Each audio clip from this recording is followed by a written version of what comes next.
Okay, hi everyone. So I want to go over some of our readings for this week.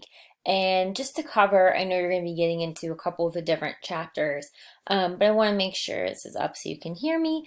We're looking at chapters 5 through 11 this week. And we are talking about this sort of secret of writing, which I was so happy a lot of you addressed in your discussion posts. The idea, especially of opening up, of expressing yourself, of letting poetry sort of speak for you and with you.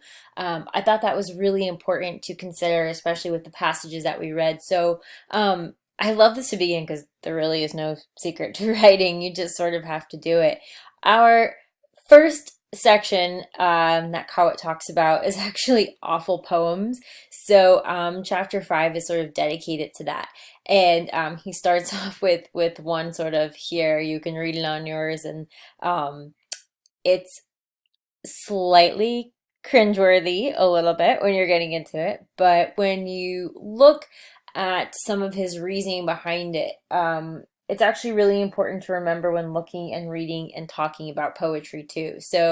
You know, um, Often we see these sort of love, these feelings, these poems of emotion that we're trying to convey how we feel to someone else. And as you can see from the poem above, sometimes the language, the imagery, the metaphors, the symbolism is just either too over the top, it's almost sort of very cliche, and it doesn't really leave any impact on the reader, certainly. So he has some tips in here that you're going to be reading about this week that I feel are really, really important to consider as you approach your own poetry and also when you're reading other people's poetry too. So one thing I will say that's really important is to avoid trite language. What exactly does that mean? Well, you're thinking that you want to make sure any language word choice that you use in your piece is entirely avoiding cliches. You know, those like phrases such as home is where the heart is or anything like that. They don't add anything to your pieces of writing. They just sort of take away any originality. And that goes for poetry, that goes for fiction writing, that goes for nonfiction writing. We don't want to run the risk of anyone feeling like we can't come up with our own sense of self and personality to a piece. The other thing that we talked a little bit about last week is the idea of rhyming at any cost. Rhyme can be good, but it can also be a huge problem because that's one of the things that people feel like they're most associated with poetry is, well, my poems have to rhyme. And your poems do not have to rhyme at all. Rhyme is not associated with good poetry. Yes, we are going to read a lot of poems and patterns, and we are going to try to mimic some of those senses in order to get our poetry exercises going. But you don't have to have that notion that everything has to sort of fit into this very kind mold. Definitely, think about that. Think about when rhyme is used really well. But as Coet, reminds us, sometimes it can be silly, it could be nonsensical, sometimes it can charm the reader, but sometimes it can really be destructive to your intentions. Some of the other reasoning he gives, which I think is really important, is avoiding archaic words and poetic inversion. So, archaic meaning words that you don't feel have good emphasis, sound, or fit into the context of our lives today. It's one thing to mix up your word choice and use different words or be creative with that, but you don't want to sound too far-fetched. You don't want to sound like you're reaching just to sort of impress, anything like that. And the other parts that kind of come in for that as well is, you want to feel believable. You want to feel sincere that comes out with that. Some of the other reasoning, he talks about sentimentality, having that emotional slither. So, the ways that you can express yourself in poetry, whether it is a feeling of happiness, grief, love, doesn't matter.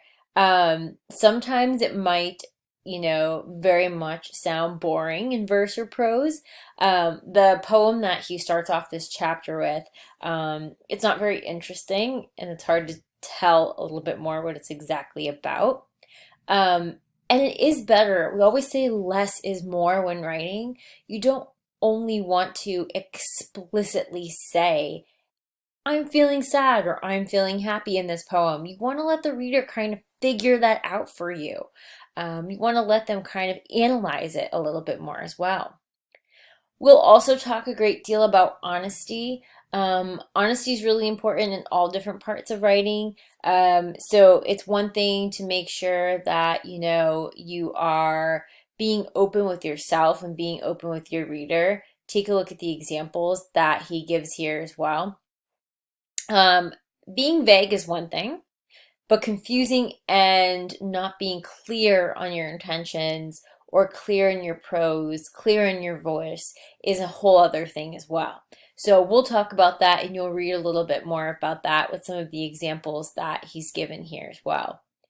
I'll also alert you to some other bigger problems that all writers sort of get into. I love this name, adjectivitis. So like going adjective happy almost in your pieces. So you don't have to go over the top with that. Certainly, as we talked about, and we're going to look at with our prompts, detailed and description is wonderful.